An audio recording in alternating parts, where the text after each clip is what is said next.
Bueno, buenas tardes. Vamos a dar comienzo a nuestra primera mesa de esta tarde. Bueno, esta mesa está pensada justamente para seguir reflexionando sobre estas relaciones entre discurso, violencia, literatura, arte, ahora también, que por supuesto forma parte del mismo ámbito. Y es que habíamos hecho una pequeña presentación por mesa.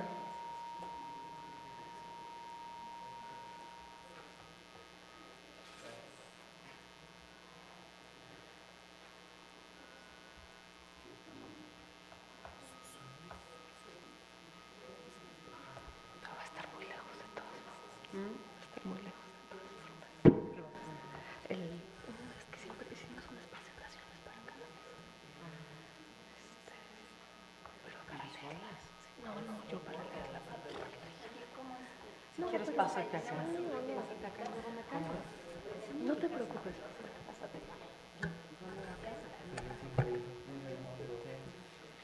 Así veo yo de acá. Ah, no.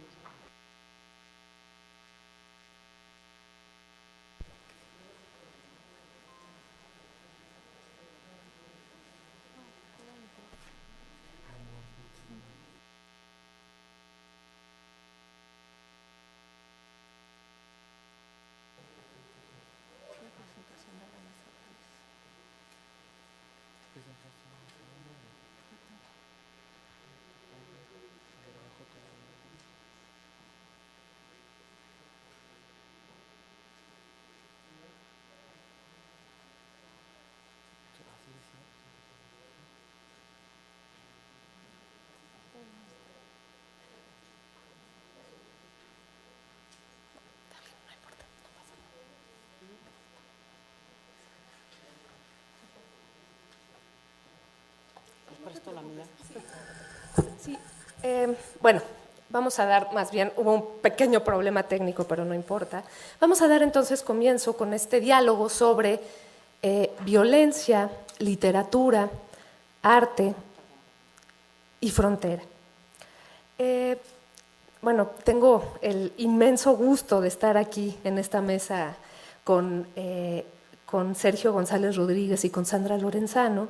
Entonces, bueno, antes de cederles la palabra, voy a presentar, aunque en realidad no necesitan presentación, voy a presentar a nuestros ponentes.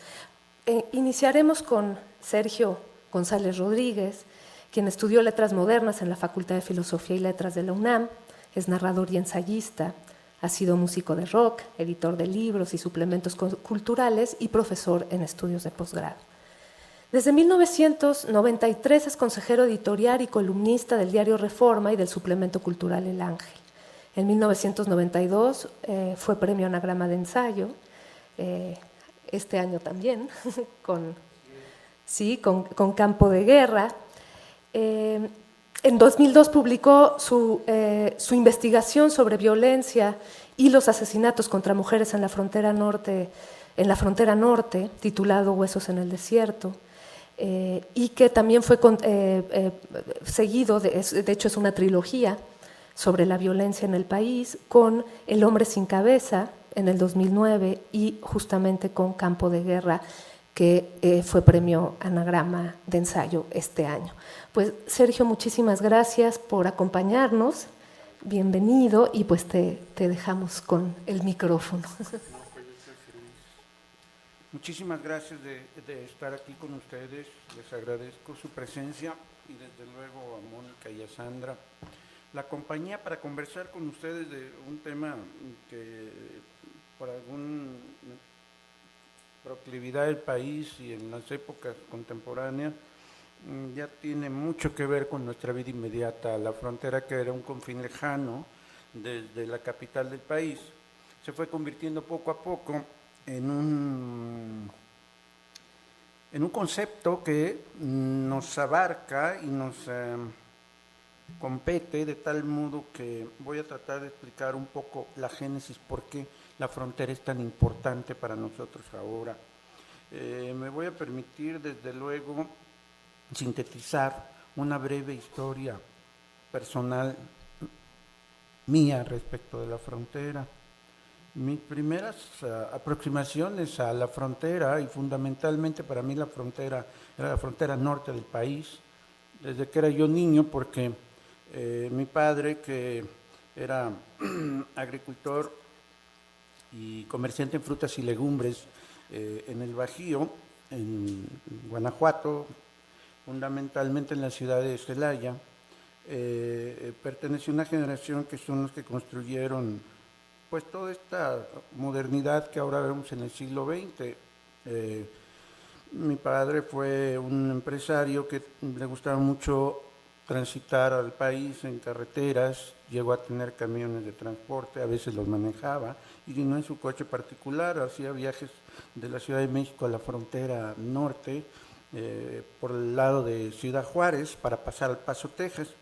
Y en uno de estos viajes, bueno, pues él se fue en su coche con un par de amigos y llegó a Ciudad Juárez, porque en esa época, estamos hablando de los años 50, era un punto muy cosmopolita, era un centro de turismo sexual y de mucha atención y glamour, porque llegaban artistas de Hollywood a pasar algún rato ahí en este turismo para gente muy dispersiva. Había muchas drogas, ya había muchos casinos, al menos eso es lo que contaban nuestros padres, y había que conocer este lugar, y en una de esas, bueno, mi padre, como comento, se fue a la frontera norte, pero no pudo pasar a Estados Unidos porque por alguna razón olvidó o no estaba vigente su pasaporte y se quedó del lado mexicano.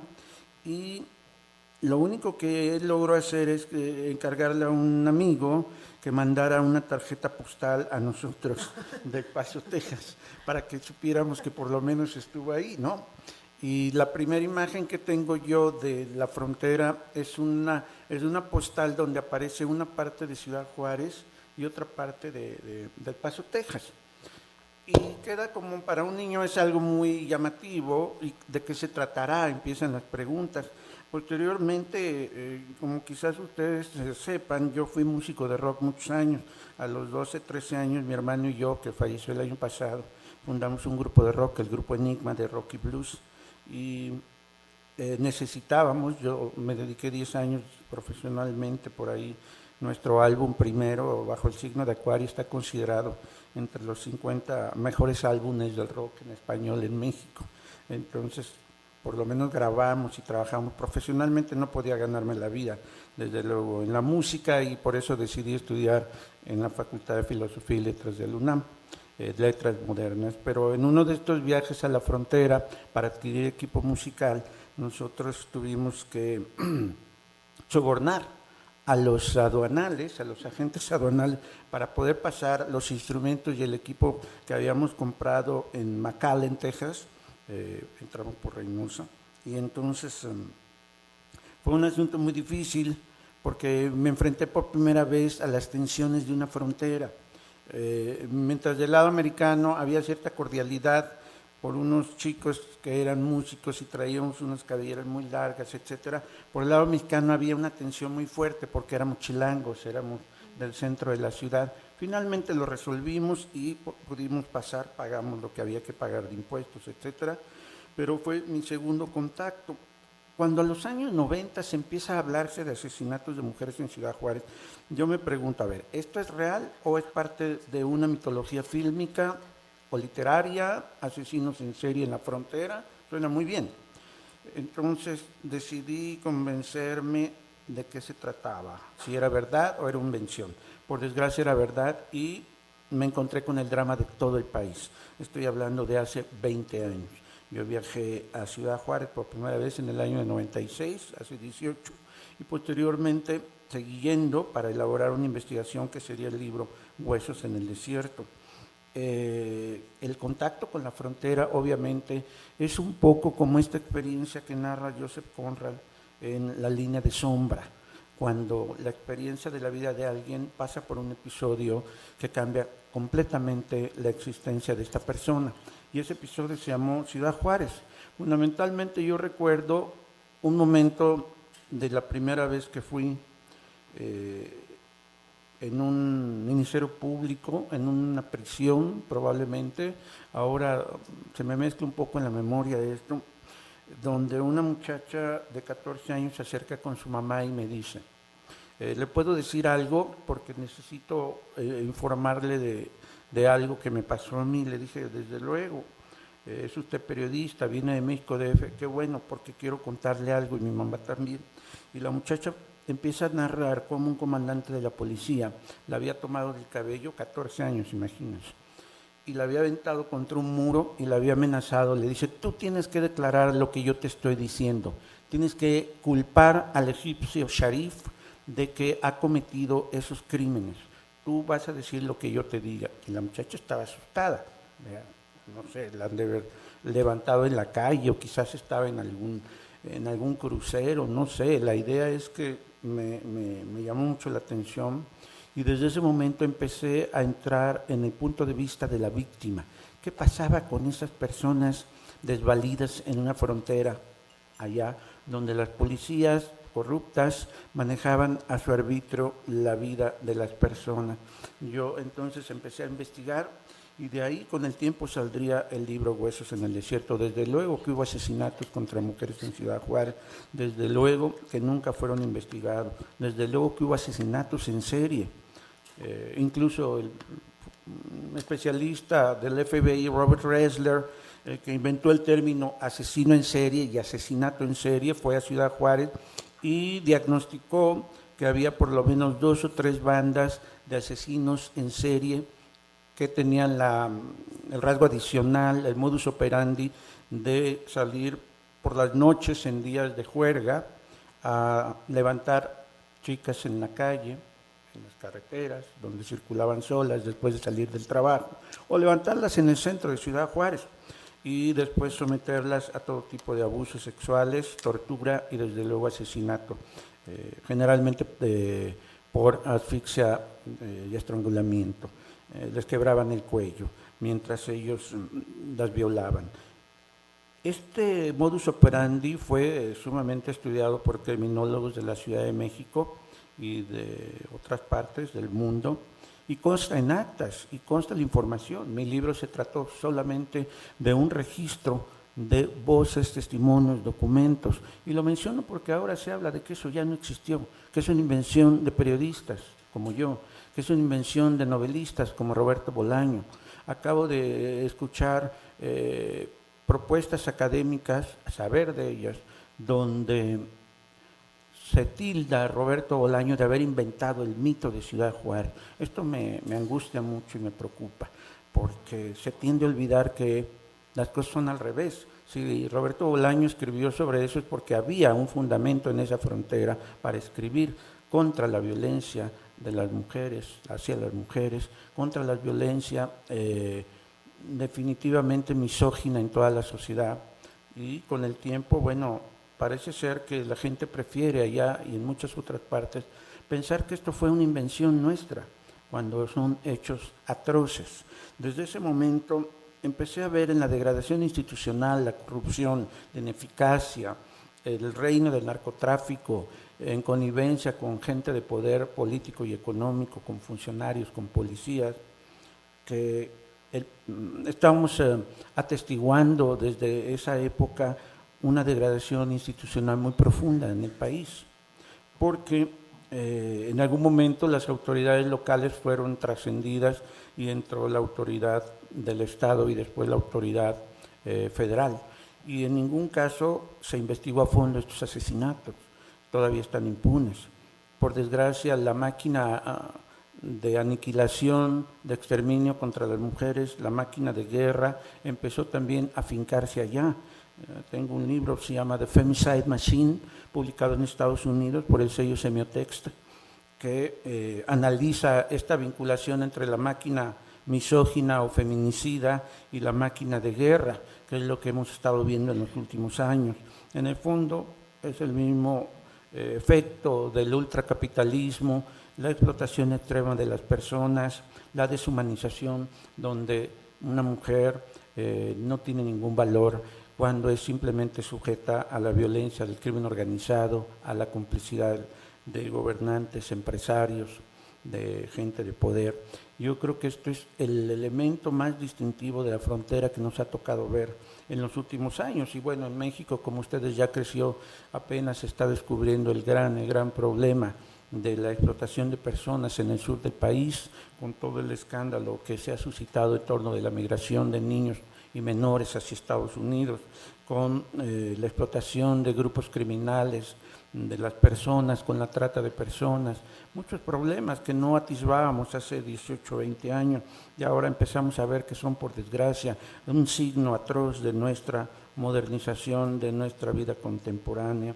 Desde luego que yo en esa época pensé, si no se contiene esto, probablemente se va a expandir, porque es un asunto consustancial a la idea de que si no castigas los crímenes se van a multiplicar, que es lo que pasó en México, donde tenemos una impunidad de los delitos absoluta, del 99% estadísticamente, y estamos contemplando, por otro lado, una formalidad, una idea de que estamos muy bien como democracia, que vamos avanzando muy bien en una serie de reformas, cuando no resolvemos lo básico tiene que ver el castigo a los delitos, la existencia de un Estado de Derecho que no tenemos, el respeto a fundamentos constitucionales y los derechos humanos.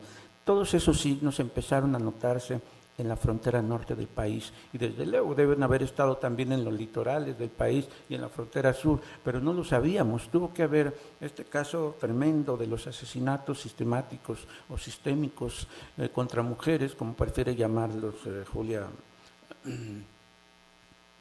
¿qué se llama? Navarro, Fregoso, la experta del Colegio de la Frontera Norte.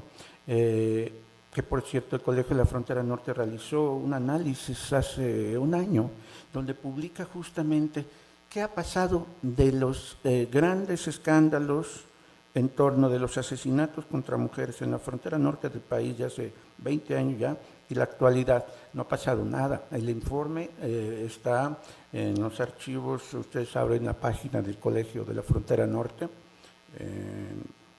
y van a encontrar este documento estremecedor de cómo siguen desapareciendo niñas y mujeres, pero ya no es noticia, ya nadie parece importarle, y cómo no se castigaron los crímenes, cómo persiste el gran problema, mientras la versión oficial nos dice nunca existió, no hay nada, es escándalo que inventaron periodistas, y hay un plan para limpiar la imagen de Ciudad Juárez pagado por empresarios que desgraciadamente participan de una idea lamentable sobre estos asuntos. Jean Baudrillard lo clarificó en algún momento, lo esclareció, quiero decir, cuando dijo, negar el exterminio es parte del exterminio, en este caso negar el feminicidio es parte del feminicidio. Es lamentable que académicos en Estados Unidos y en México sigan repitiendo que todo esto es un mito y que hagan incluso diatribas de grado, tesis, yo las he visto, las he leído, contra Roberto Bolaño o contra Diana Washington Valdés, la gran reportera del Paso Times, que también tienen libros sobre estos asesinatos, o contra mí. En fin, me parece lamentable que tengamos tanta desmemoria y tanto desapego al respeto a las personas. Desgraciadamente también, bueno, pues el país se fronterizó, como yo alertaba, es muy difícil el papel de anunciar cosas que van a suceder y nadie le cree a uno, ¿no? Entonces hay que persistir, es la única lección que le queda a uno. Alertábamos sobre el drama que vendría si no se castigaban estos crímenes. Desgraciadamente se descubrió que el país estaba lleno de violencia contra mujeres. Recientemente se publicó una gran investigación de Humberto Paget, un compañero, amigo, periodista, donde nos habla de las muertas de Estado, se refiere a las muertas de Estado de México. Es un volumen de casi 500 páginas donde ustedes pueden observar la gravedad del problema de la violencia, los asesinatos, los modus operandi que se repiten, y nadie castiga a estos criminales. Desde luego tiene que ver el crimen organizado, pero también la complicidad de las autoridades que no castigan esto. Esa es la medida de las fronteras. Cuando hablamos de frontera, violencia y literatura, tenemos que comprenderlo en el trayecto que ha tenido este país en sus degradaciones institucionales. Afortunadamente, la literatura y en muchos casos el periodismo han sido el único registro que nos va quedando de una desmemoria. Me imagino que por parte de la gente que vive allá hay un rechazo a verse identificado con este tipo de asuntos. Es natural, es una autodefensa simbólica o psicológica, pero yo creo que sería más importante que enfrentáramos todos, porque tampoco es un asunto que les pertenezca exclusivamente a ellos. La corrupción institucional llega a todas partes y por lo tanto nos compete a todos. En esta medida, yo creo que cuando se fronteriza el país, también nosotros estamos implicados y somos solidarios con lo que han padecido en las fronteras, tremenda violencia, con la guerra del narcotráfico de Calderón en Ciudad Juárez y en otras partes. Cuando llegan fuerzas armadas y no respetan derechos humanos de las personas que habitan ahí, esto es terrible.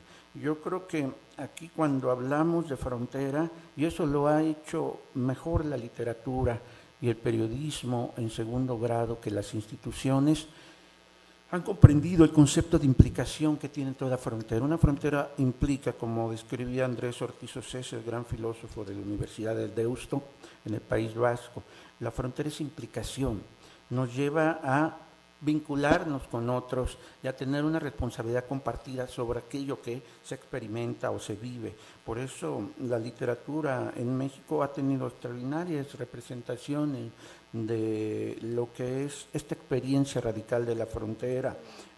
Hay muchos autores que han tratado no solamente el tema estricto de la frontera, sino lo que tiene que ver con la violencia que se desató en esta zona crepuscular que denominamos frontera. Cuando todo el país se ha fronterizado, han surgido muchas propuestas, desde la poesía hasta la narrativa, y de la narrativa al cuento, el teatro, etcétera, el cine. Tenemos extraordinarias películas como Eli, vinculadas a la experiencia de la violencia. Yo creo que cuando hablamos de frontera estamos tocando el límite de nosotros mismos como país, como historia, como sociedad, y es ahí por lo que tiene de importante. Por eso es necesario recurrir a estos autores que han dejado estos testimonios.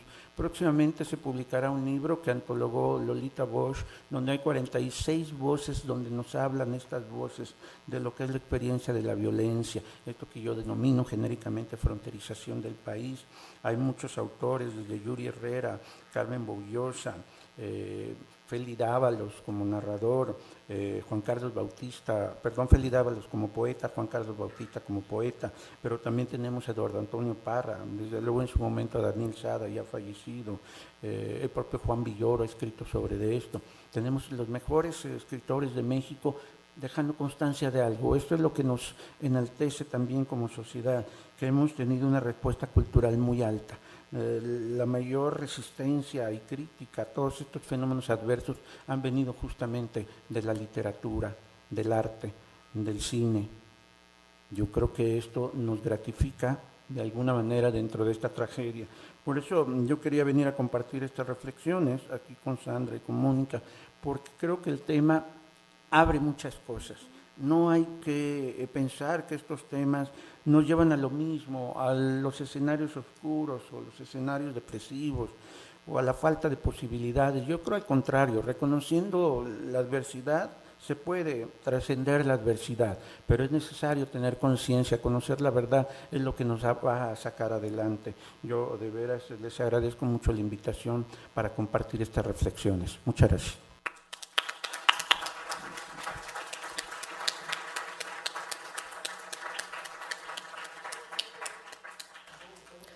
Muchas gracias, Sergio, por esta reflexión y, en efecto, por vincular justamente este problema de violencia generalizada que está viviendo el país con ese inicio de violencia feminicida en Juárez, ¿no? Porque a veces con este problema de narcotráfico se tiende a pensar que la violencia empezó en el 2006 con Calderón.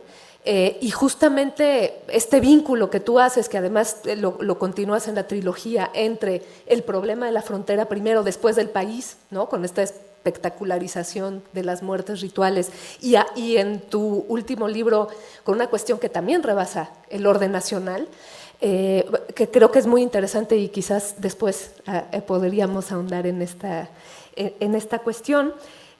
Bueno, ahora quiero cederle la palabra a Sandra Lorenzano, quien es poeta, narradora y ensayista argenmex, doctora en letras por la UNAM, se especializa en arte y literatura latinoamericanos, tema sobre el cual ha publicado numerosos artículos en diversos libros y revistas. Durante más de 10 años fue miembro del SNI y actualmente es miembro del Sistema Nacional de Creadores. Se desempeña como vicerrectora de investigación y proyectos creativos de la Universidad del Claustro de Sor Juana, donde fundó y dirige el programa de escritura creativa. Colabora regularmente en diversos medios de comunicación en América Latina, creó y conduce desde mayo del 2010 el programa de radio En Busca del Cuento Perdido del Instituto Mexicano de la Radio, y asimismo es creadora, realizadora y conductora de los proyectos televisivos Las Otras Voces, con TV UNAM, y Pasiones y Obsesiones, con Rompeviento TV. Bueno, ha coordinado varios libros, entre ellos La literatura es una película, revisiones sobre Manuel Puig, Aproximaciones a Sor Juana, Políticas de la memoria, tensiones en la palabra y la imagen, y las antologías Lo escrito mañana, narradores mexicanos nacidos en los 60 y Pasiones y Obsesiones, secretos del oficio de escribir. Entre sus obras también están Escrituras de sobrevivencia, narrativa argentina y dictadura militar, y el poemario Vestigios, las novelas Saudades y Fuga en mi menor. Pues muchísimas gracias, Sandra, por estar aquí. Gracias, Moni. Hola, buenas tardes a todos. Gracias por estar acompañándonos ustedes y gracias por invitarnos. Mónica, Margarita, Alberto, Vital, si lo ven por ahí, también agradezcanle. De mi parte es un gusto siempre volver a casa, que eso es la UNAM para mí. Y quiero agradecerles también a mis chicos de la Universidad del Claustro de Sor Juana, que son parte del proyecto Cultura y Violencia, porque están aquí acompañándome, y a los chicos becarios del FONCA, escritores, jóvenes escritores iberoamericanos, que tienen la posibilidad de estar 3 meses en México. Gracias. Y quiero decir que para mí no solo es un honor, sino que me pone bastante nerviosa estar compartiendo la mesa, nada más ni nada menos que con Sergio González Rodríguez, uno de los escritores, periodistas, narradores, hombres de cultura y de pensamiento que yo más admiro en este país. Sin duda, una voz imprescindible para entender la realidad mexicana. Pues, qué honor, Sergio. Y además les quiero contar, esa es parte del chisme personal, una de las primeras reseñas que a mí me encargaron en un medio periodístico en la vida fue hace más o menos 30 años. Yo debía tener 23, 24 años y Sergio González Rodríguez era el responsable de cultura, ¿verdad?, en la jornada. Y pues así con toda confianza me dijo, ¿quieres hacer una reseña? Aquí tengo un librito que me acaba de llegar. Y era Susan Sontag, Estilos radicales. Siempre le voy a agradecer la confianza, mucha más confianza de la que yo me tengo a mí misma y me he tenido siempre. Entonces, gracias, Sergio. Y hablando de Susan Sontag, a partir de ese momento, por supuesto, me hice una lectora fanática y justamente el tema del que voy a hablarles hoy tiene mucho que ver con uno de sus últimos trabajos, que es el libro Ante el dolor de los demás, y que trabaja justamente las imágenes. Yo quiero aclarar algo antes de empezar, porque como la mesa decía algo de fronteras, no me queda muy claro qué de las fronteras pensaban que yo iba a decir, y sí quiero decir que he trabajado bastante sobre la frontera norte, no desde la perspectiva que lo hace Sergio, sino desde el arte y la literatura, especialmente sobre el arte de Tijuana. También, qué mujer que se sienta responsable en este país no ha querido pensar algo y tratar de apoyar la reflexión sobre los feminicidios en Ciudad Juárez, entre otros temas. Pero en este caso, La frontera en la que me voy a mover es una frontera básicamente disciplinaria, que es algo que, al igual que Sergio, me gusta mucho. Eso de las etiquetas disciplinarias es un invento académico para que sepan después cómo evaluarnos o en qué facultad ponernos, pero en realidad el arte y la cultura presenta siempre fronteras porosas, difusas y por lo mismo sumamente enriquecedoras. Quiero empezar con 2 epígrafes. Uno es de Milán Kundera y dice: la lucha del hombre contra el poder es la lucha de la memoria contra el olvido.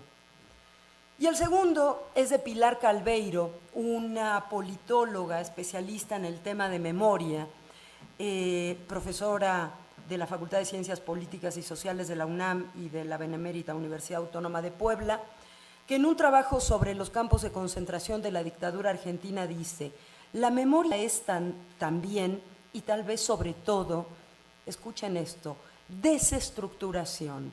La memoria viva, palpitante, escapa del archivo, rompe la sistematización y nos conecta invariablemente con lo incomprensible, con lo, y subrayo este término, incómodo. Hay que recuperar, dice Pilar Calveiro, una y otra vez la incomodidad de la memoria. Y empiezo con una parte leída, después les iré contando algo sobre las obras. ¿Cuál es la relación entre el pasado y el presente? ¿Cómo se construye un espacio que dé cabida a las diferentes voces, a los diversos relatos que desde el hoy hacemos sobre el ayer? ¿Cómo se construye la memoria de una sociedad? ¿Cómo se recupera la incomodidad de la que hablaba Calveiro en esta memoria? ¿Cómo se transmite a las generaciones futuras la historia del horror? ¿Cuál es la relación, y este es un elemento clave, entre memoria y justicia, que se engancha con lo que decía Sergio? ¿Qué historia es la que buscamos transmitir en cada caso? Estas son algunas de las preguntas que están en el debate alrededor del tema de la memoria, ya sea que hablemos del Holocausto, de la última dictadura argentina, del genocidio en Ruanda o del golpe de Estado a Salvador Allende, por ejemplo, hoy que es 11 de septiembre, o del asesinato de migrantes en nuestro país. Las distintas respuestas o reflexiones que generan esas preguntas componen un tejido dominado por la diversidad y las tensiones. Hablamos entonces de un espacio de conflicto, espacio heterogéneo, que procura una mirada no lineal sobre el pasado. Cuidado que estamos en el mes de la patria y todos nos conocemos la historietita oficial, ¿no? Hablamos entonces de discontinuidades, de rupturas, de ambigüedades. Reflexionamos y creamos a partir de las fisuras, de los quiebres, del fragmento, de la movilidad que convierte a la memoria en resistencia. Frente a su posible banalización, algo que sucede y se vincula mucho con lo que nos estaba contando Sergio, frente a su posible anquilosamiento, es preciso subrayar que nuestro tema no es la memoria, que ese es un gran problema, sino las memorias. No se trata de una memoria, sino de múltiples memorias, de memorias en conflicto.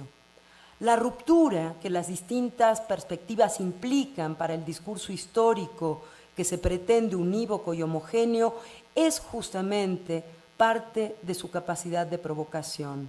No se trata de hacer de la memoria un relato cómodo que fije la historia en tanto discurso domesticado, sino de subrayar ese movimiento constante que impide que sea encasillada y silenciada. La memoria como instancia de reflexión y análisis, como instancia de creación, como forma de acercarse críticamente al presente dije, ojo, no al pasado, deshabituando y cuestionando el modo lineal y rígido de pensamiento. Me interesa en esta charla acercarme a una cierta memoria del trauma, a una memoria del horror, a una memoria, por lo tanto, en duelo. Se trata de una memoria cubierta de muerte, pero que no por ello, o precisamente por ello, no deja de exigir justicia. Y cito una frase de Joseph Yerushalmi, que dice, miren qué interesante también para lo que estábamos hablando, ¿será que el antónimo del olvido no es la memoria, sino la justicia? La memoria es así algo activo que se sitúa en el hoy y a través de la cual el pasado es permanentemente resignificado. Estamos hablando de ligar pasado, presente y futuro, no en un ejercicio de nostalgia, sino en un trabajo en el que el dolor y la reflexión se conviertan en motor político. Es en este contexto que nos preguntamos acerca de la posibilidad del arte. De eso voy a hablar hoy. ¿Qué puede decir el arte en un momento en que la historia nos presenta su rostro más oscuro? ¿Realmente puede decir algo? ¿Son la violencia, la muerte, el espanto irrepresentables? ¿Cuál es el riesgo, si no, de la estetización? Quizás el arte nos proporcione uno de los mejores modos de ir tejiendo la trama sutil para rodear lo innombrable. Quizás el arte nos permita llevar a cabo la ceremonia de bautizo y entierro, nacimiento y duelo, exigencia de justicia y análisis comprometido que los muertos y los vivos reclaman. 2. Del horror, digo yo, no se puede hablar. Es un núcleo oscuro que a duras penas logramos rodear, un agujero negro tal vez innombrable. ¿Con qué lengua podríamos dar cuenta del rostro del espanto? Después de Auschwitz, después de Hiroshima, después de 30.000 desaparecidos en la Argentina y más de 100.000 acá, la lengua solo puede ser una lengua rota, lastimada, la lengua calcinada de la que habla el poeta Juan Gelman. La palabra únicamente puede dar cuenta de la imposibilidad de la palabra. Escribir un poema después de Auschwitz es un acto de barbarie, dijo Teodoro Adorno en una frase que supongo que ya es casi lugar común. Pero lo suyo no fue una prohibición, como lo entendieron algunos en su momento, sino la constatación dolorosa de la presencia en la historia de lo que llamó el lado oscuro del iluminismo, el lado oscuro de la ilustración, aquello que puso en escena el rostro más terrible de la modernidad occidental. Y vamos dialogando, ¿no? ¿Cómo escribir después de esto?, se preguntó Adorno, y supo la respuesta al conocer la palabra en duelo de Paul Celan. Paul Celan, dice Adorno, habla de un indecible horror a través del silencio. Eso lo escribió en su teoría estética. La palabra de Paul Celan es palabra de silencio entonces, palabra de la imposibilidad de la palabra, paisaje de ruinas, palabra titubeante, tartamuda, balbuceante. Escuchen este fragmentito nada más de un poema maravilloso de Celan que se llama Tubinga, enero. Y dice, justamente para hablar del balbuceo, si viniera un hombre, si viniera un hombre hoy al mundo con la barba de luz de los patriarcas, él podría, si hablase de este tiempo, él podría solo balbucir una y otra vez. Esta es una traducción del complejísimo alemán de Paul Celan. Ojalá alguno de ustedes lo pueda leer en alemán. Yo lo leo en una traducción que además creo que es bastante buena, que es la de José María Pérez Gay. Como en el cuento En la colonia penitenciaria de Franz Kafka, si no lo recuerdan, búsquenlo porque tienen mucho que ver con esto que estamos hablando, todos llevamos en el cuerpo la marca de la memoria, la huella de nuestra propia vida. La máquina de la historia escribe sobre cada uno de nosotros, sobre nuestras sociedades, pero ya no se trata de una sola palabra, esa condena que acababa por matar al personaje de Kafka, sino de un complejo palimpsesto desigual, heterogéneo, con zonas de dolor casi intolerables y otras suaves e incluso gratas, con colores, con imágenes cuyo recuerdo hace que seamos lo que somos. Alguien decía que lo que nos define como seres humanos es qué hacemos con esa marca, de qué manera convivimos con ella, qué hace nuestra sociedad con ella, qué hace con todo lo que tú estabas contando, ¿no, Sergio? ¿Qué hacen Primo Levi o Elie Wiesel o Jorge Semprún o tantísimos otros con las marcas en el antebrazo, por ejemplo?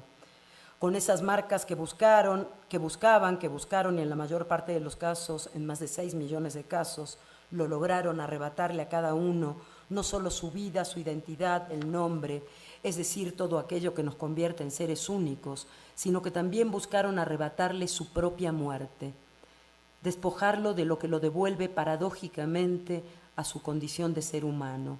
Como escribe Hannah Arendt, todos murieron no en calidad de individuos, es decir, de hombres y mujeres, de niños y adultos, de muchachos y muchachas buenos o malos, bellos o feos, sino que fueron reducidos al mínimo común denominador de la vida orgánica, hundidos en el abismo más sombrío y más profundo de la igualdad primera. Murieron como ganado, como cosas que no poseyeran en el cuerpo ni alma, ni siquiera un rostro donde la muerte hubiera podido estampar su sello. Hasta aquí Hannah Arendt.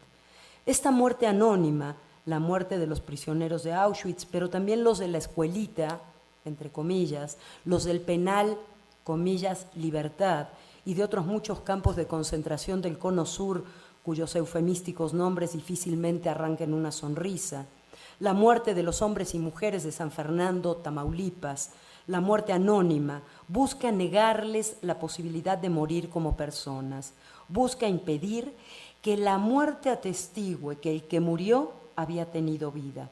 La muerte anónima es la consumación del despojo de identidad que se proponen los aparatos represivos, despojo que busca hacer desaparecer el cuerpo y la biografía de cada uno de los seres que entra al infierno. Tengan presente esto porque al final les voy a contar una experiencia que tiene que ver con leyes y que creo que ya es momento de que pidamos que se haga algo similar en México. ¿Qué hacen los sobrevivientes entonces con la marca del horror en el cuerpo? Los sobrevivientes, pero ¿de verdad hay sobrevivientes? O como escribió Jorge Semprún, somos todos ya aparecidos, aquellos que hemos atravesado la experiencia de la muerte. Me gustaría presentarles ahora a lo largo de esta charla ciertas obras vinculadas al tema de la memoria, con la idea de que vayamos reflexionando juntos sobre algunas de sus propuestas. Les mostraré primero ejemplos de arte público. Dejo para otro momento la discusión sobre los museos y los llamados sitios de memoria, que es muy importante también. En segundo lugar, me referiré a obras de algunos artistas reconocidos por su trabajo sobre la memoria y los derechos humanos. Y en tercer lugar, a ciertas propuestas artísticas que surgen no de artistas reconocidos, sino de activistas en derechos humanos. Y, como les decía, esta presentación la cierro con una coda que tiene que ver con políticas públicas y que me interesa mucho poder compartir en un espacio como este. Pues vámonos entonces. Ahí está. Eso, chicos, ustedes que se están divirtiendo de alguna otra cosa, espero, porque si se están divirtiendo de esto me daría un poquito de impresión. ¿Quieren quedarse divirtiéndose acá o prefieren irse? A mí me sale lo maestra en cuanto me pongo delante de los chicos, así que concéntrense o platican al rato. Esta es la estela de Harburg. Esta es una obra que le encargaron a un artista alemán que se llama Jochen Gertz. Le pidieron que hiciera una obra contra el fascismo, la guerra y la violencia y a favor de la paz y los derechos humanos. Él diseñó una estela forrada en plomo. Y la idea de esa estela es que cada una de las personas que pasara por delante del monumento podía poner su firma o algún mensaje que quisiera decir para apoyar el objetivo del monumento. Una de las cosas, tiene dos elementos interesantes esta obra. El primero, como él mismo lo dice, es que al estar abierto a la gente que circula por la calle, en realidad se convirtió en un retrato de la sociedad que albergaba el monumento, porque mucha gente lo que hizo fue poner grafitis racistas, lemas antisemitas, o sea, no necesariamente cumplió con la función para la cual había sido creada. Y otro, el elemento más interesante, es este. Ahí está. La estela, conforme la van firmando, se va hundiendo, mide 12 metros, se fue hundiendo en el piso. Cuanto más firmas y mensajes tenía, más se iba hundiendo. Y entonces el mensaje que ahí venía, y que ahora acompaña el vacío que dejó la estela de Harburg es: invitamos a los ciudadanos de Harburg y a los visitantes de la ciudad, a que agreguen sus nombres a los nuestros. Esto nos comprometerá a estar y permanecer vigilantes. Mientras más firmas lleve la barra de 12 metros de altura, más se hundirá en el suelo, hasta que en un tiempo indeterminado se hunda totalmente y el lugar del monumento en contra del fascismo se encuentre vacío. Ya que nada, y aquí está la clave de lo que me interesa que tengamos en la cabeza, ya que nada se puede elevar permanentemente en lugar nuestro en contra de la injusticia. Esa es la propuesta de Jochen Gertz. De este modo, digo yo, la estela se convierte en una llamada de atención mientras todavía está en la superficie y después en un vacío que obliga a la reflexión y al recogimiento. Este, quizás ustedes lo conozcan, es el monumento que se inauguró en 2005 en Berlín como homenaje de Alemania a las víctimas caídas durante la Segunda Guerra Mundial.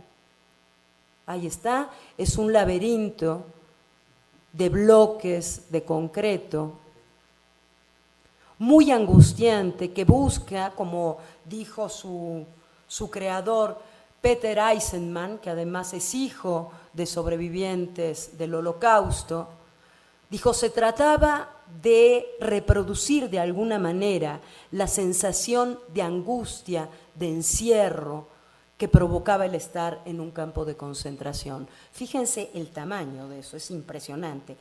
Dice que la obra costó 27.6 millones de euros.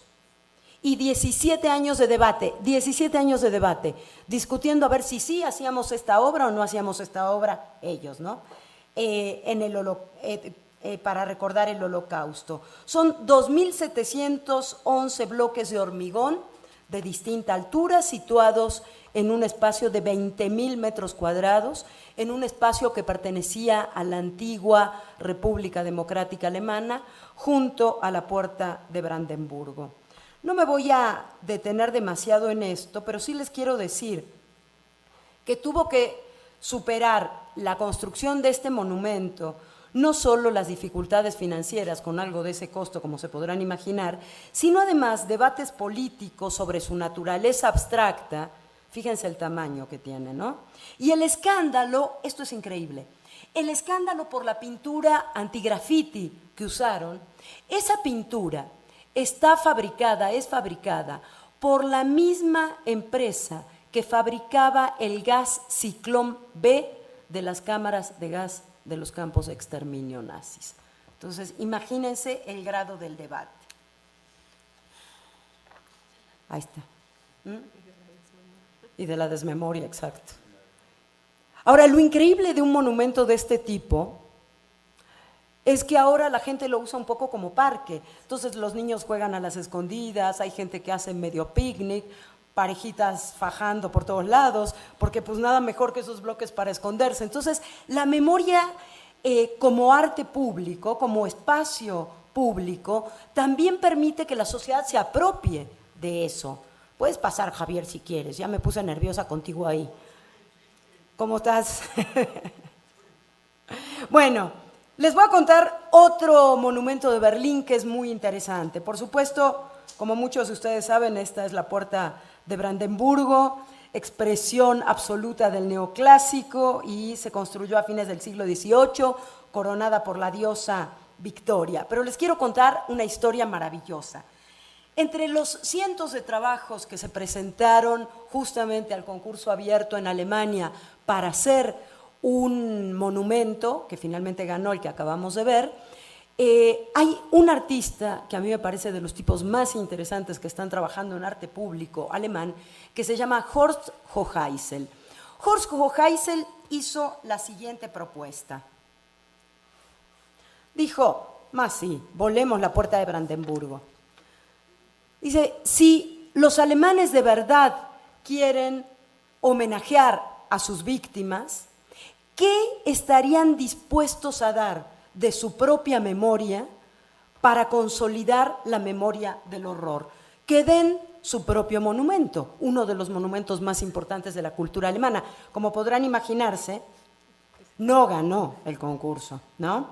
Pero fíjense que, al igual que en la estela de Goethe, estamos aquí en una apelación al silencio y al vacío, como si fuera la única forma en que realmente podemos hacernos responsables de la memoria. No voló la puerta de Brandenburgo, pero como es un necio Horst Hoheisel y un tipo de un activismo en arte impresionante, propuso, no solo lo propuso, hizo esto. No, lo que hizo fue proyectar sobre la puerta de Brandenburgo una foto de la puerta de entrada a Auschwitz, con su famosa leyenda, el trabajo os hará libres o los hará libres, ¿no? Entonces, realmente hay un trabajo revulsivo sobre un monumento que guarda la memoria oficial del Estado alemán. Espero que muchos de ustedes ya estén pensando qué podemos proyectar sobre el hemiciclo a Juárez, por ejemplo, ¿no? Es facilísimo de hacer, uno llega con su proyector en la noche, lo pone y cuando sienten las primeras sirenas se va, chao. Y dice, es un trabajo artístico.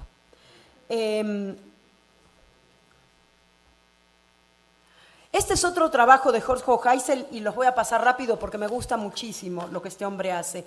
Esta es una fuente que había regalado la comunidad judía en una pequeña ciudad alemana y que, como era regalo de la comunidad judía, la destrozaron. Y entonces le dijeron, a ver, ¿qué se te ocurre hacer con esto? ¿Por qué no la reconstruyes? Y él dijo, bueno, ok, ahí están los planos, pero la reconstruyó en sentido inverso. Es decir, uno puede caminar por el espacio como si no hubiera nada y de pronto hay un gran vidrio y si uno mira hacia abajo está el monumento, la fuente reconstruida. Aquí, así es como se ve y esto es lo que está dentro. Esto es lo último que les voy a mostrar de Horst Hoheisel.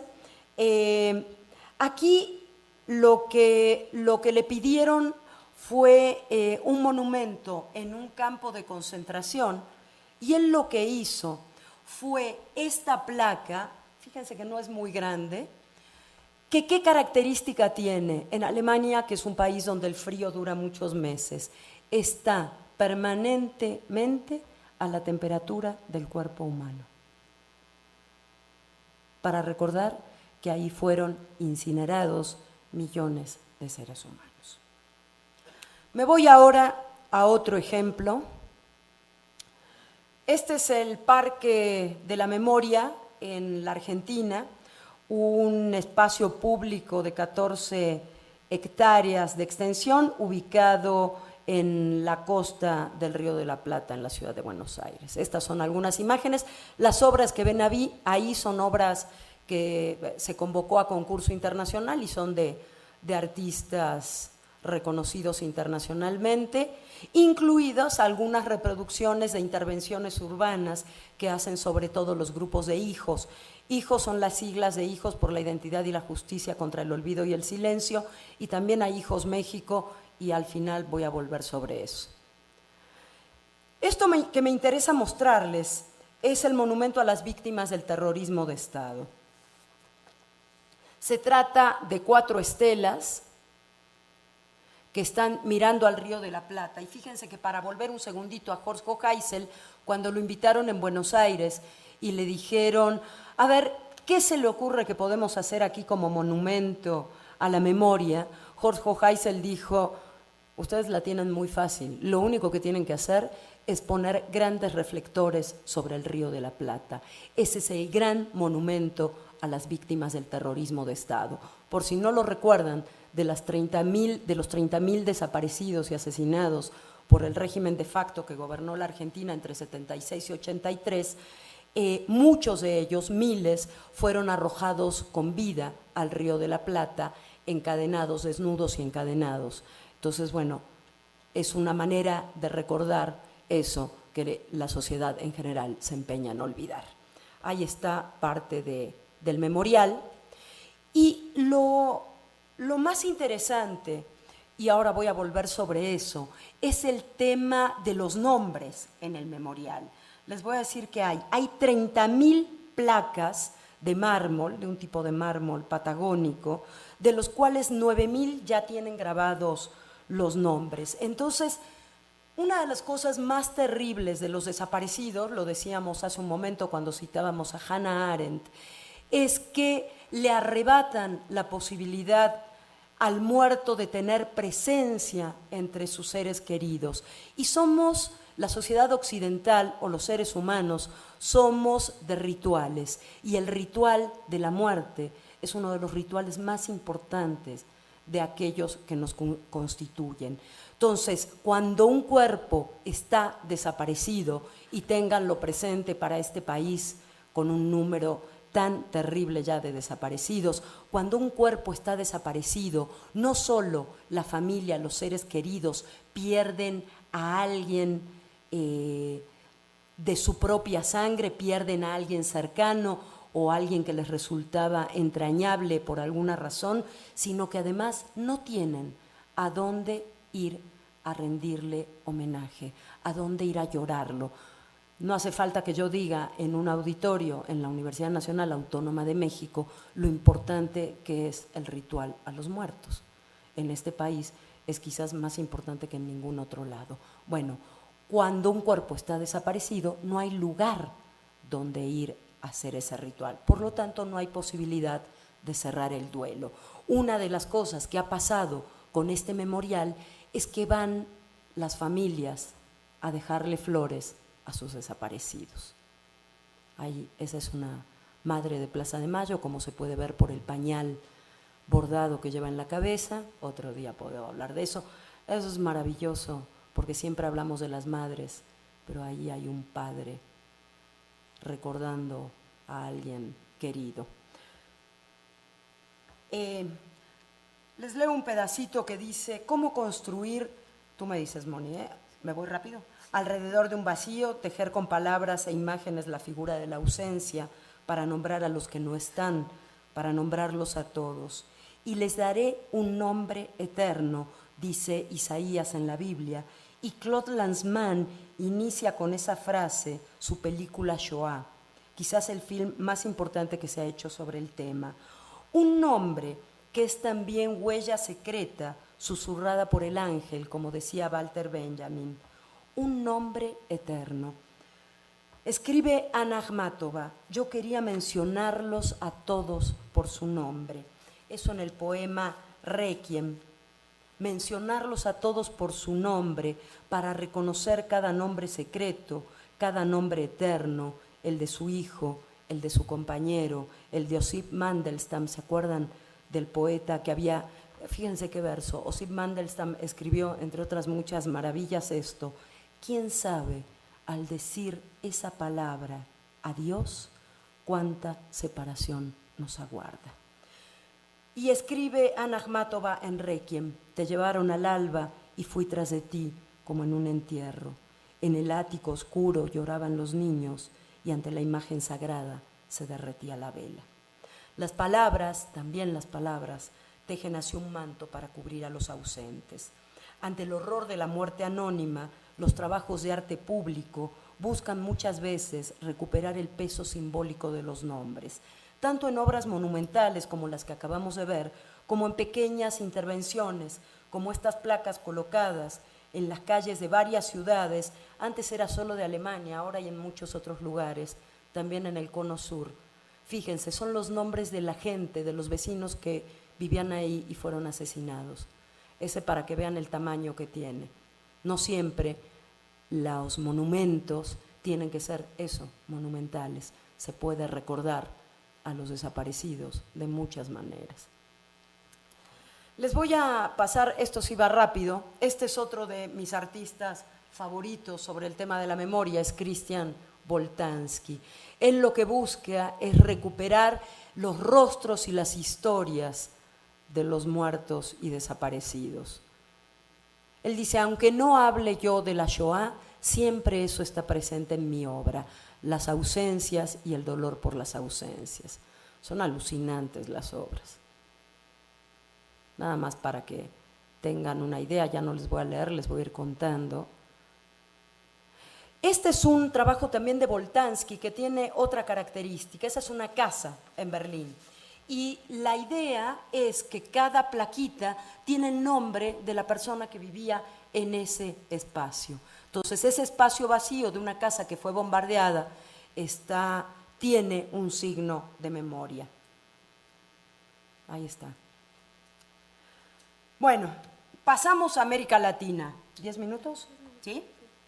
Pasamos a América Latina con un par de artistas que me interesan mucho por su propuesta de elaboración de la memoria a través del arte. El primero es el chileno Alfredo Harr, que supongo que en Chile lo tienen muy presente, aquí la compañera chilena. Es un artista sumamente reflexivo y provocador que suele combinar elementos no solo de las artes visuales, video, fotografía, sino también de la arquitectura, que es su primera carrera, y el teatro. Y me gustaría que nos detuviéramos un momento en una de sus propuestas más interesantes, largas y revulsivas. Lleva años haciéndola y se llama Proyecto Ruanda. La primera muestra es de 1997. Seguramente ustedes recuerdan, y si no, ahora se los cuento, en 1994 hubo un genocidio de terribles dimensiones en Ruanda. Ante los ojos desinteresados, as usual, de las potencias mundiales y el desconcierto informativo general, fueron asesinadas, escuchen esto, 1 millón de personas durante 3 días. Es decir, murieron 10,000 personas al día. Espantado por el horror y la indiferencia, Harr viajó hasta allí para capturar imágenes de la tragedia, conocer esa realidad en una dimensión cercana y generar después un amplio proyecto artístico que llamara la atención sobre lo ocurrido e incitara a la reflexión sobre la condición humana, el papel social del arte y las cualidades de la imagen comunicativa. ¿Pero cómo? El proyecto tuvo diversas etapas, desde el envío de postales a todo el mundo, simplemente a toda la gente que conocía, con los nombres de los sobrevivientes, con los que se había encontrado que habían sobrevivido, hasta esta instalación, que es esta. En ella, en lugar de mostrar imágenes de las 3,000 fotografías que tomó estando allá, optó por focalizar el hecho en los ojos de un pequeño sobreviviente, un niño que se llama Duguaizu. Esta imagen de este niño, que es esa, la copió 1 millón de veces para recordar a cada uno de los asesinados, hasta formar, supongo que ahí se ve bien, ¿no? Porque yo aquí lo veo fatal, pero hasta formar una montaña de diapositivas, que es lo que ahí están viendo. Ahí están, ¿ven? Reproducidos 1 millón de veces los ojos de ese niño. Otra etapa de este proyecto Ruanda es esta, que se vincula mucho con lo que contamos del monumento de Jochen Goetz y con volar o no la puerta de Brandenburgo. Tiene que ver con el silencio y recuerden Susan Sontag y lo que estábamos diciendo ante el dolor de los demás. Fíjense cómo es esta instalación. Es una instalación fotográfica. Sin embargo, las fotografías no se ven. Cada caja está en el piso y dentro de cada una hay una foto. Son 25 cajas negras en este caso, pero hay otros, ha hecho instalaciones de diferente tipo que forman un cuadrado. 25 cajas que son en realidad como 25 lápidas. Las fotografías no se ven, pero hay un texto impreso en cada caja que cuenta lo que hay adentro de la caja. Entonces, aquí está, dice Iglesia de Tamara, Nyamata, Ribanda, 40 kilómetros al sur de Kigali, lunes 29 de agosto de 1994. Esta fotografía, esta que ustedes no ven, muestra a Benjamín Musisi, de 50 años, en cuclilla frente a la entrada de la iglesia, entre los cuerpos desparramados que se derraman a la luz del día. 400 hombres, mujeres y niños tutsi que vinieron a buscar refugio aquí fueron asesinados durante la misa del domingo. Cualquier semejanza con nuestra realidad chiapaneca es pura coincidencia. Benjamín mira directamente hacia la cámara como si estuviera grabando lo que la cámara vio. Pidió que lo fotografiaran entre los muertos. Quería probarle probarle a sus amigos de Kampala que las atrocidades eran reales y que él había visto las desastrosas consecuencias. Eso dice esa caja. La idea de mostrar las más de 3,000 fotografías le pareció a Har intolerable, por la posible lectura de apología de la violencia que podrían suscitar. ¿Cómo se muestra una masacre? Harían bien nuestros medios de comunicación en preguntarse esto, ¿no? ¿Cómo se comparte el espanto que provoca la muerte de cientos de miles de seres humanos? ¿De qué sirve hacer pública una imagen más? ¿Es una responsabilidad ética, una llamada de atención o una ilustración del periódico del día? Frente al despliegue de fotografías del horror, las de la propia exposición y las del bombardeo mediático cotidiano, Har eligió el silencio de la ausencia de imágenes. Su obra es un cementerio de lápidas negras y rostros enterrados. Me paso rápido a otra artista latinoamericana, ya, nada más Doris Salcedo, véanlo, si hay tiempo. Ella toma objetos cotidianos para hablar de la violencia en su país. Esa es una instalación en la Plaza Central de Bogotá. Y esa es su obra última, que se llama Shibolet, que es justamente una palabra bíblica también y que alude, es la contraseña que un grupo tenía para excluir a los que no pertenecían a ese grupo. Si tú no te sabes mi contraseña, no formas parte de este grupo. Esa grieta la hizo en la Tate Modern Gallery en Londres.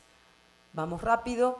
Y esta es una de las artistas más polémicas mexicanas. Ahora sí llegamos a México. Esa obra se llama Vaporización y es Teresa Margolles. No les voy a contar todo. Esa es su instalación en Venecia, que el tema de la sangre me recuerda esta acción que hizo el grupo de Hijos México. En realidad están lavando una bandera, fíjense cómo están vestidos, es el mes de septiembre y lo que sale cuando lavamos nuestra bandera es sangre. Ahí también el trabajo con la sangre de un grupo de artistas, de activistas en nuestra Fuente de la Diana. Y estos bordados, que en realidad son obra de Teresa Margolles, sobre trapos que se encontraron junto a cadáveres. Ella los borda, porque hay que decir que no hay ningún protocolo que le diga a la policía o a las fuerzas de seguridad, ni siquiera a las comisiones de derechos humanos, qué hacer cuando se encuentra un cuerpo. Entonces, si queda sangre, la gente pues llega y la limpia, ¿no? Limpia como limpia todas las mañanas la banqueta. Estos bordados me recuerdan una de las acciones artísticas más importantes de México de los últimos tiempos, que es esta: bordar la paz.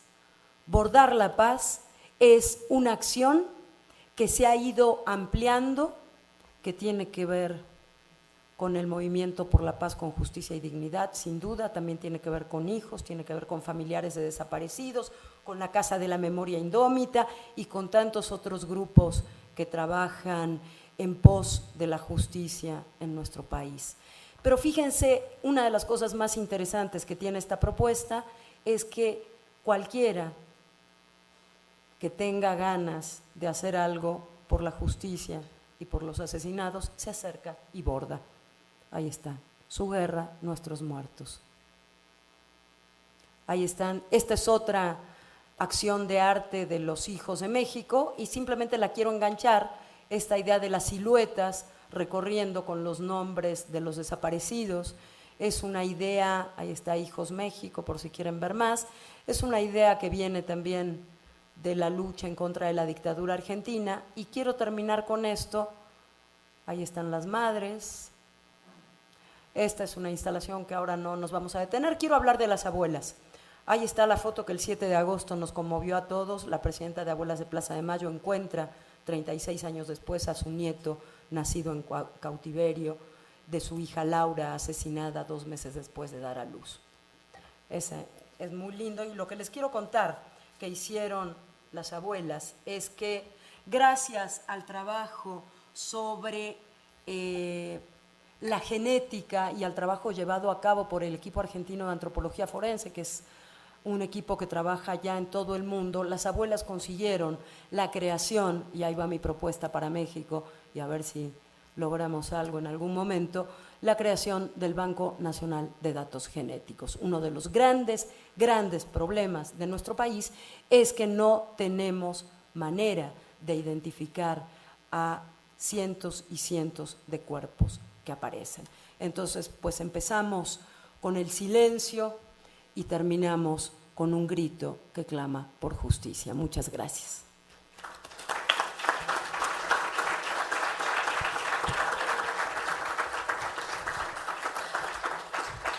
Muchas gracias, Sandra, por este, terrible recorrido, ¿no?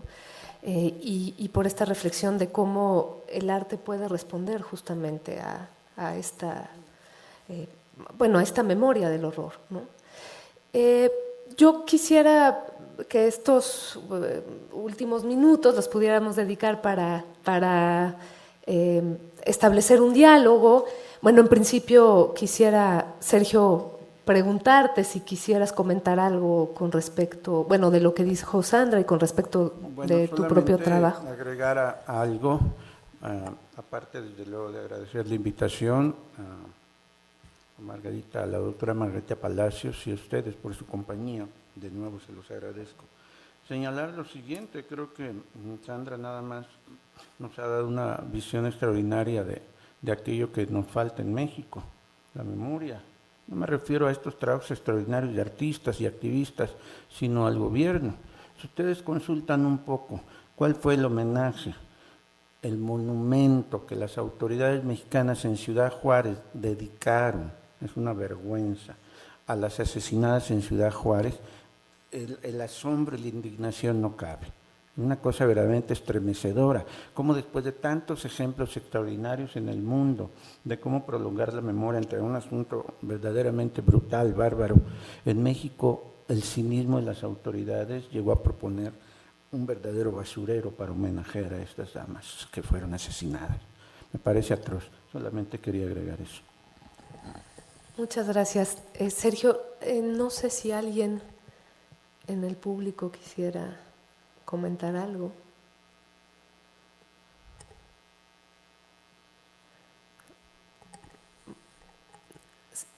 Solamente una cosa que tiene que ver con lo de los museos y los monumentos. Hay que tener mucho cuidado el tipo de momento histórico sobre el cual estamos hablando.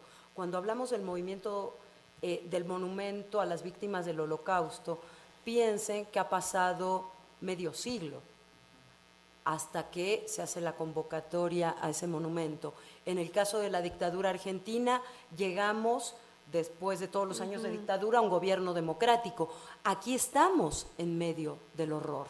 Entonces, muchas veces lo que sucede es que los gobiernos consideran que construir un monumento o un memorial es la manera de cerrar el tema. Bueno, ya está, no estén fregando, ya tienen su monumento, ya tienen su lo que sea, ¿no?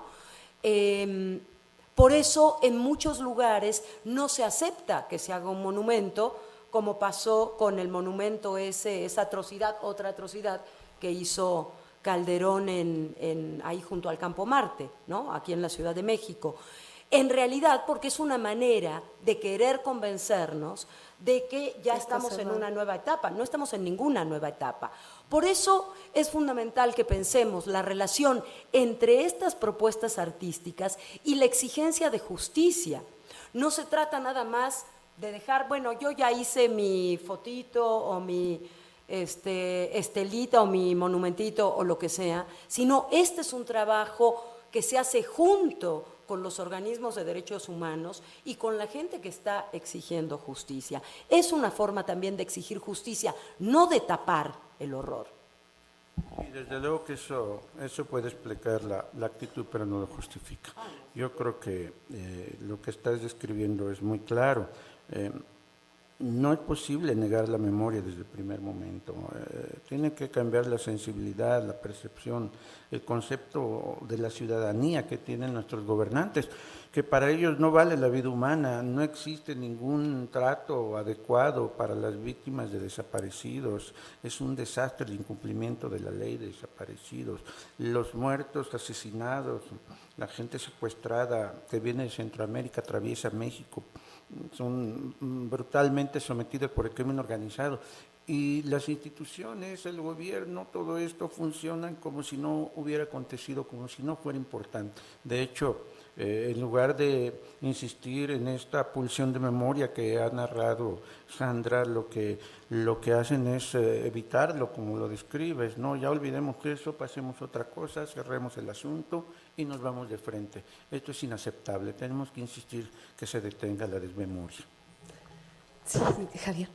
Sí, digo, magnífico la exposición de Sandra.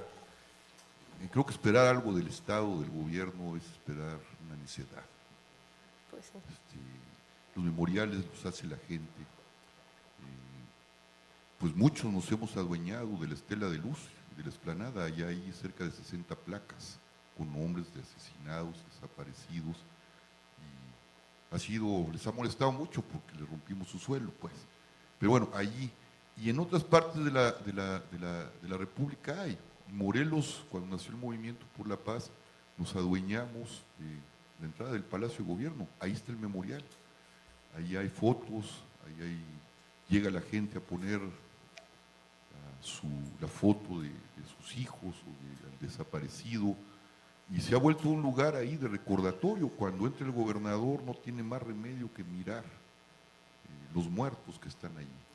Entonces yo creo que es algo que tenemos que hacer y que lo estamos haciendo de alguna manera, ¿no? Ojalá y después una mente artística, ha habido muchos momentos en que los artistas, algunos artistas de este país, en las caravanas, cuando se conmemoran el Día de los Desaparecidos o el nacimiento del movimiento u otros, hacen instalaciones, ¿no? Es decir, la memoria está ahí y creo que nosotros tenemos la obligación de ponérsela enfrente constantemente, todos los días, en los lugares públicos, como lo señaló Sandra, cómo se van adueñando, cómo nos vamos adueñando del espacio público, lo vamos resignificando. Yo creo que hay que resignificar. Si está la estela, ese monumento a la ignominia, bueno, ya se apropiaron muchas víctimas de ese lugar. Creo que hay que ir a ese lugar donde hay que seguir poniendo placas, y seguir poniendo placas, hasta que podamos construir algo que tenga una dimensión mucho más, pues del tamaño de la tragedia humanitaria que tiene este país. La memoria, yo diría, también es un proceso, no es como un monumento donde se cierra algo, es un proceso de recordar, de recuperar los nombres, de recuperar las historias que terminan después siendo monumentos. Pero sin la recuperación de las historias, sin la recuperación de los sucesos, no tenemos memoria. Entonces, cuando tuvimos el conflicto con la señora Wallace, y el monumento al que se refirieron al final, que nos levantamos, dijimos, es que es un proceso, ni siquiera sabemos los nombres ni las historias de los muertos y los desaparecidos de este país. Allí empieza la memoria. Bueno, es lo único que quería agregar. Gracias.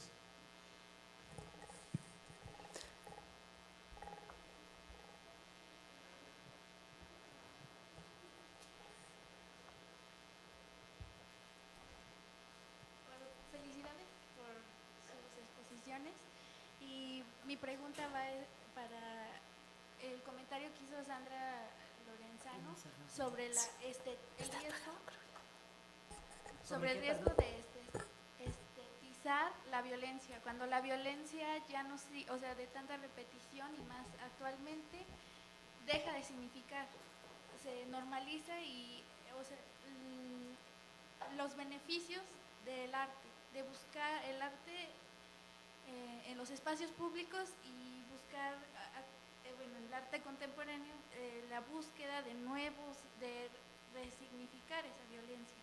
Y también lo interesante de que a veces es imposible significar la violencia, la imposibilidad, como citaste, la imposibilidad de las palabras, y dan cuenta de la imposibilidad de las palabras en cuanto a la violencia. Sí, pero ¿quieres que te diga algo? Estoy de acuerdo con lo que tú dijiste. Sí, fíjate que una de las cosas que decíamos era justamente eso. Primero que estamos viendo como diferentes tipos de intervenciones artísticas, ¿no? Por una parte hablábamos de los monumentos, luego de las propuestas de los artistas y luego de las propuestas artísticas de los activistas, que es de esto que decía Javier al final. En ese sentido, el cuestionamiento en realidad es de la sociedad completa, ¿no? En este momento de nuestro país,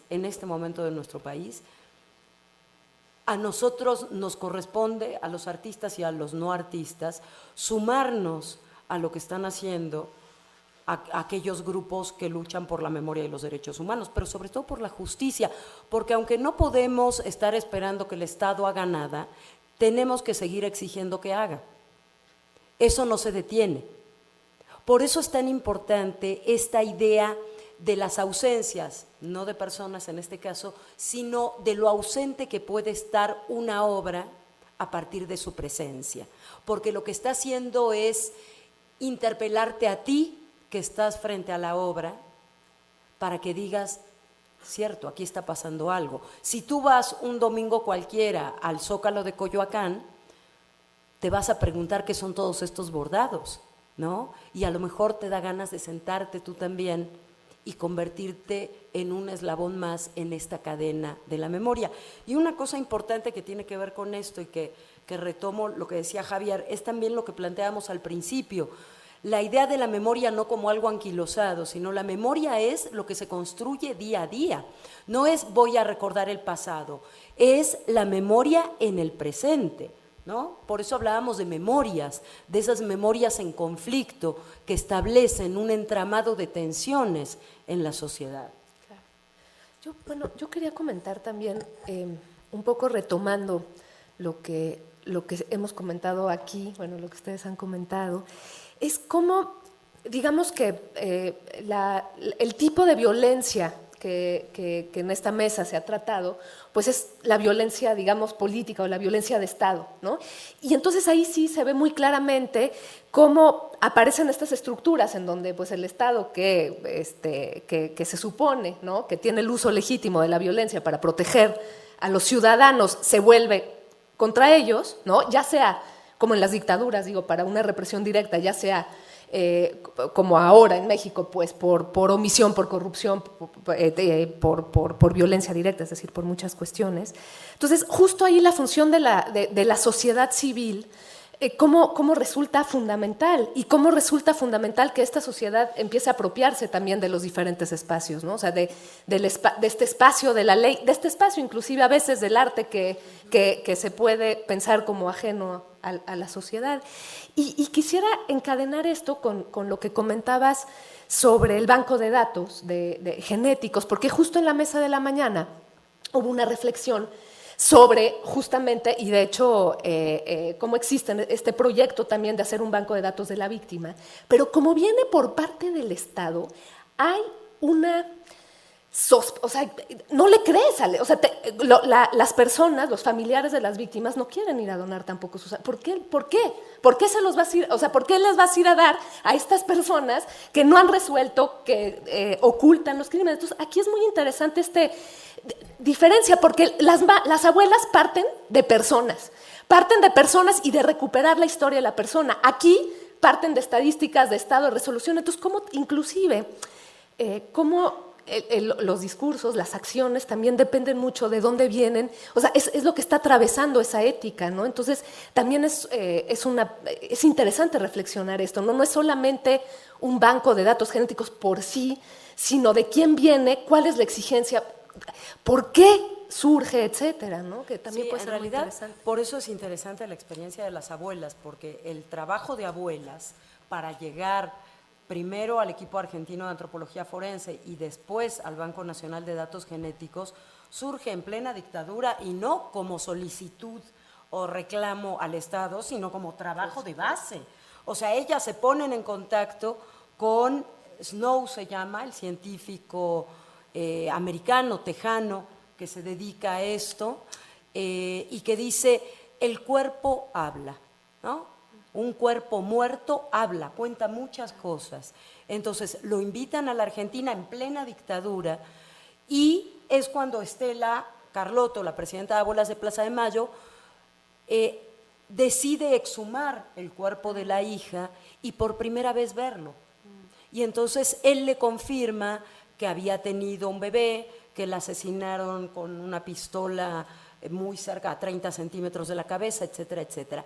Y entonces hace una convocatoria, pero no es el Estado, hace una convocatoria, el Estado es todavía el Estado de la dictadura. Es que aquí estamos viviendo en un Estado similar al de la dictadura, con otras características muy a la mexicana, que tendríamos que hablar mucho tiempo, pero no es el momento. Pero no le podemos hacer ahora ese reclamo al Estado, porque por supuesto que se va a apropiar de eso, como se apropia de todos los otros datos que le permiten continuar con la represión. Entonces, lo que hicieron las abuelas fue, este hombre convocó a estudiantes de Derecho y de Medicina y les dijo, si ustedes quieren estar en uno de los proyectos más tristes y más dolorosos que van a conocer nunca, los invito a estar en esto. Pero van a ver que al final vale la pena. Y se formó el equipo argentino de antropología forense, que de hecho ya ha ido a reconocer cuerpos a Guatemala, a países de África, a Asia. O sea, están especializados en eso. Y es a partir de lo que aprenden con este trabajo que deciden que sin un banco de datos genéticos de las familias de los desaparecidos, que a la larga permitan identificar esos cuerpos que encuentren como hijos o nietos de o padres de, sin eso, cuando ellas se mueran, esto se va a terminar. Y es entonces que surge el proyecto. Y ya con el gobierno democrático se vuelve ley, pero el trabajo empieza desde los organismos de derechos humanos. No desde el Estado. Nadie le hubiera dado ninguna muestra de sangre a ningún Estado, ya bastante les damos, ¿no? Entonces, sí, qué bueno que hablaron de eso. Bueno, en realidad, ¿me escuchan? Sí. En realidad solo es un comentario para continuar, para tratar de enlazar las conversaciones de la mesa de esta mañana con esta, precisamente en el asunto de la memoria y la función que está teniendo o que se pretende que tenga la identificación por ADN en la reparación y en la justicia. Digamos, si uno sigue la trayectoria del equipo argentino de antropología forense en México, que empezó con Campo Algodonero en Chihuahua, uno ve que tiene una relación ambivalente con el Estado y es intermitente el tipo de colaboraciones que han podido establecer, precisamente porque se le ha dificultado al equipo argentino trabajar con un Estado represor justo a la mitad de esta puesta en escena, de este espectáculo del horror, mientras sigue sucediendo y no en un espacio post-conflicto, ¿no? Entonces, actualmente, hace un año precisamente se firmó un convenio con el equipo argentino y otros organismos centroamericanos para identificar a los asesinados en Tamaulipas, en San Fernando, en Cadereyta. Va a cuentagotas el proceso. Hay, por supuesto, muchos problemas de los que ya hemos hablado esta mañana, pero esa es una de las cosas que nos fuerzan, creo, a pensar esta memoria en el presente, precisamente como dices tú, Sandra, y también a pensar cómo se puede usar esta tecnología en el presente. Bueno, esto. Tienen grabado lo de la mañana, ¿verdad? Sí. Sí. Sí. Bueno, pues sí, ya vamos a cerrar esta mesa. Quiero agradecerles a Sandra y a Sergio por acompañarnos. Muchísimas gracias por estar aquí. Por supuesto a ustedes y invitarlos a que se queden a la siguiente mesa. Y bueno, muchas gracias y un aplauso. Yo, sí.